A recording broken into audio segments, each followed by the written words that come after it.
it's your girl Tyra Crush, back with another review, and this time it is for Love and Marriage Huntsville. If you haven't already, please hit my subscribe button down at the bottom. Thank you so very much. And yes, my show is back, and I am back reviewing it. How are y'all doing? Did y'all miss me? I missed y'all too. But here I is. So let me just get right into this second half of the season. And we want to talk about Miss Kiki. Miss Kiki doing her thing in the store with the discounts, giving herself her own discounts or whatever, allegedly. Now, this lady that took herself in a store with her child and allegedly had her child stealing for her, and she was putting stuff on her bed. I don't understand what was going on, Miss Kiki. What was you doing? What was really going on, honey? They said you almost hit 2 cars. I don't know. It's all alleged. She's not been charged with anything. And I know a lot of times, if you try to steal something, it doesn't matter if you give it back. They are going to charge you with trying to steal something because they feel like you probably got away with it 15 times before they actually caught you. So, I don't know what she was doing, but I don't know that it was stealing because there are no charges. There have been no charges filed. Now, Tiffany want to talk about, well, what's it going to look like us, her being associated with us and our brands. What brand, honey? Your brand is BS because nobody believes that you do anything of value. Because nobody knows what you do, Tiffany. Girl, be quiet. Sit down. You always throwing shade where you shouldn't be throwing shade. Because at the end of the day, it's innocent until proven guilty. And she ain't even been charged. So I just feel like it's crazy that Tiffany would actually go to Melody and ask her how she felt about Kiki and what that's going to do to her brand. She said innocent until proven guilty. I said because Mel is a solid individual. Mel is not about to judge you, especially with other people, before she even knows what's going on. And so I really like the way she had her back. And I also like the way Courtney and Stormy, when they spoke about the situation, they was just like innocent until proven guilty. You don't know what somebody's going through, and they didn't judge her either. So I just think when Tiffany watches this back, she's really going to have to look at herself like, dang, why did I take that moment to step on her instead of taking a moment to say, you know what, maybe I need to see what's going on with her and see if there's anything that I can do to assist her in what she may or may not be going through. But no, she just threw her under the bus. And I thought that was crazy. Now, when Melody went to talk to Kiki, Kiki was talking about everything but the Crime Stoppers video. Like, girl, why are you taking so long? You talking about the flowers and what you did at the school and what you did at work and what you... Girl, let's talk about this Crime Stoppers video. So Melody had to actually bring it up to her.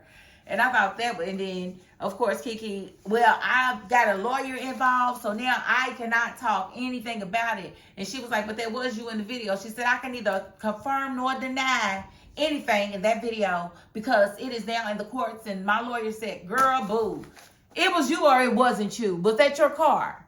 Everybody knows what your car looks like. So I think they know whether or not it was her or not.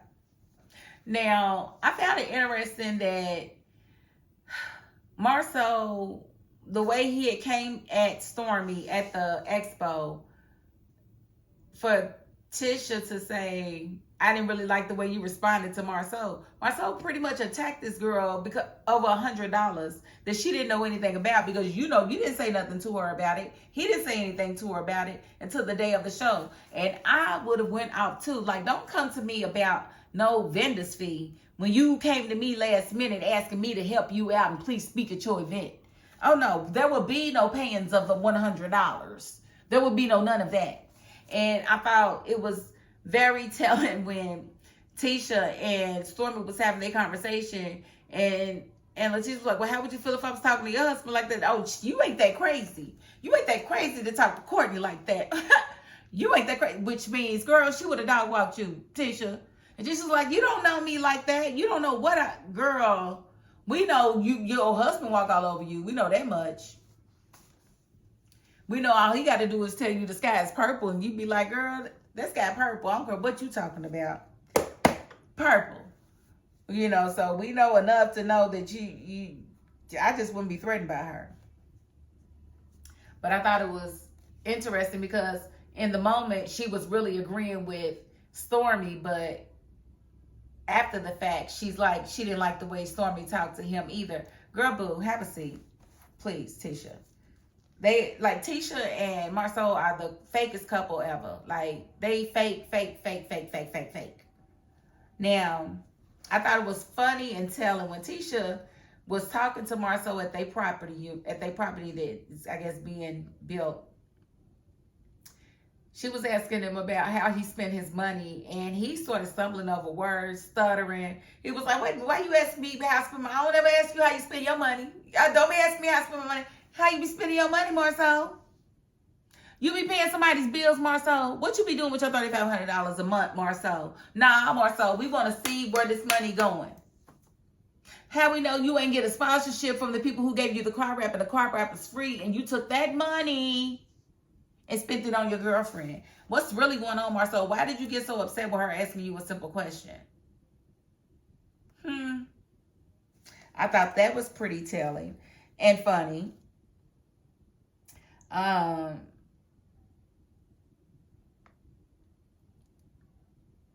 And Tiffany and Stormy. Tiffany made a comment about Kiki coming and about locks, and I'm like, she is going to have so much to explain at the reunion, and I'm gonna leave that part alone because Tiffany, she's always sticking up, saying stuff and having to put her foot in her mouth, and then she never thinks she says anything that's out of line or maybe needs to be addressed.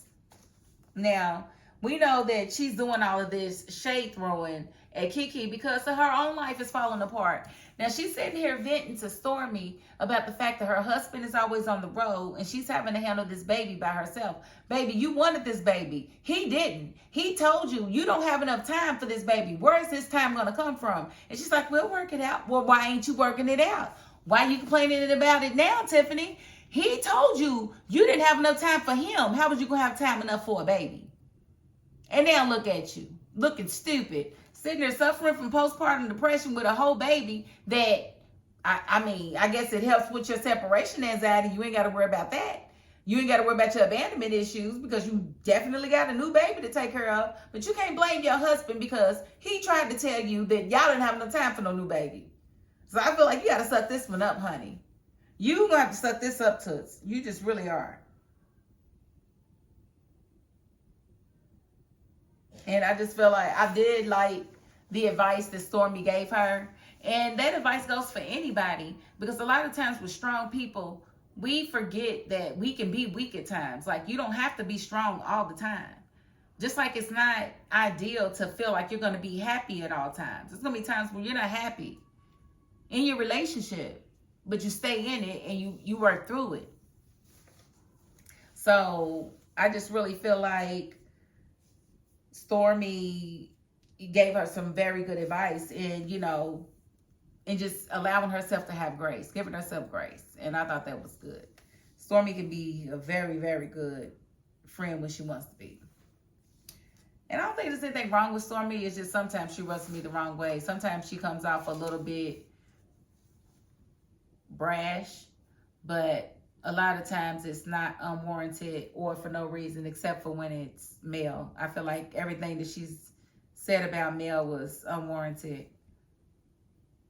I don't feel like it was warranted. Y'all wasn't best friends. Why are you acting like you mad for no reason? Like, just for a storyline. That's what it sounded like to me.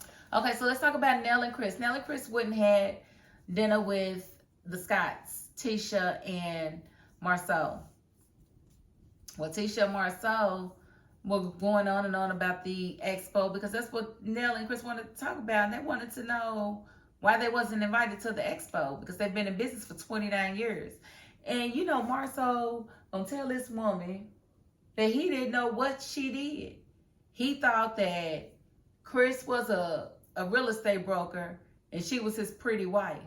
But this woman been having a daycare business for 29 years. Been taking care of people's kids for almost 30 years and he thought she was just a pretty wife. That shows you just how ignorant and chauvinistic Marceau is.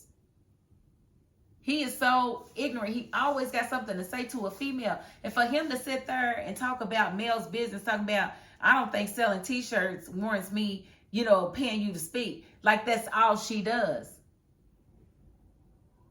She has speaking engagements where she, you know, where she's a motivational speaker. Melody has a whole music career. She's a whole enterprise. And how dare you? And you selling t-shirts too, bro. But you sure paid yourself because you sure had people paying you for booth rents or whatever. You gonna tell them people that didn't nobody pay, but Maurice paid, didn't he? I don't appreciate that, but I did appreciate the way Nell came straight at him and was like, why you didn't invite us? And I just think Marceau is just the most ignorant person ever. He always got something slick to say to or about a female. Now, when Courtney went to pay him a visit, I loved it. Why did I love it? Because Courtney don't play. And what you're not about to do is talk crazy to my wife. And Courtney wouldn't talk to Marceau. He said, you always got something to say to a female. You always got something to say to a female. And when he sat there and gave the waitress, the bartender, the $100 tip and told Marceau, he said, this tip is for you for that water. Yeah, because it ain't about the $100. And Marceau was sitting there looking stupid. Like, ugh. And for him to come, and let me tell y'all a little something. Melody is the read queen. When she said, well, how you know I wanted to be on the stage with people that call themselves professionals but got $5.something million fraud lawsuits. You getting sued for fraud? What did you do, Marceau? What was this deposition about? Like, what's really going on? I just thought it was a lot. I said, woo, woo, woo, woo. But yeah, definitely, Nell told Melody exactly what was said, and I don't blame her. And so now, of course, Melody got a bone to pick with Marceau, and Marceau gonna act like he don't know what's going on. And as always, he's just a disrespectful fart is what he is. And then he was sitting there telling Nell and Chris that he didn't invite them because they friends with the Holtz. But you invited the Holtz. Whatever your friendship with the Holtz is, it wasn't so tattered that you didn't invite them to the event. So why couldn't you invite Nell and Chris? It made absolutely no sense. And let me tell you why, though. Because Marceau is a fast talker, and he thinks if he talks real fast, people will just believe and take whatever it is that he says for gold and just let it. No. See, he's lucky I'm not in his life, because I'd have been like, but they was there. They was on stage. So, again, why weren't we invited? It doesn't matter how you met us if you met us through them. You still invited them. You wanted Mel there to speak. You just didn't want to pay anybody to speak. So, what's the issue? And y'all really wanted Mel there, so stop acting like and trying to minimize her business because she didn't get on stage and speak with y'all. I really didn't like that at all. But, you know, when they were at that dinner and Tisha asked about cheating and Marceau shut that down, you know, he's not about to get in no uncomfortable conversations. He don't want to talk about cheating because that's what he be doing. And I think it's really going to come out this season how much he really be cheating. And I couldn't be happier. Because I think that's gonna be a good twist to the storylines, because we all know it's Ben and it's finally, I think, gonna come to fruition. He's gonna get caught. And I think he wanna be caught because he's been seeing little stuff here and there throughout the seasons about being trapped in his marriage, asking Martell, how did he get a divorce? How does it feel to be divorced and all of this and all of that? Because that's what he really wants. Tisha, you better prepare yourself, honey. If y'all ain't already headed to divorce court, y'all on your way. Yeah, I just thought that was pretty freaking interesting, the way he shut that conversation down, because it's definitely gonna get juicy, because we've got some previews and Marceau invites a female over. Oh, it's about to go down this season. So we're gonna see. I just can't wait for the reunion, because that'll be after everything happens, and I'll be able to see what their reactions is to everything, because I want to know what Miss Tisha gonna do. What is you going to do, Miss Tisha? Is you going to keep believing the hype, or are you going to believe what's right in front of you? Because he's playing you like a flute, honey. And it's a pain to watch. I don't want that for you. I just don't. But it is what it is. If you like it, I love it. How about that? All right. So I'm going to end the review right there. Pretty much covered everything, getting us up to date. I will see y'all next week. If you haven't already, please hit my subscribe button down at the bottom. Thank you so very much. And if you are not the subscribing type, you know what? You got to the end of this video. You're going to like it. You probably going to comment. You might even share it. So you are appreciated as well. So thank you. And that is my $5.02. Peace.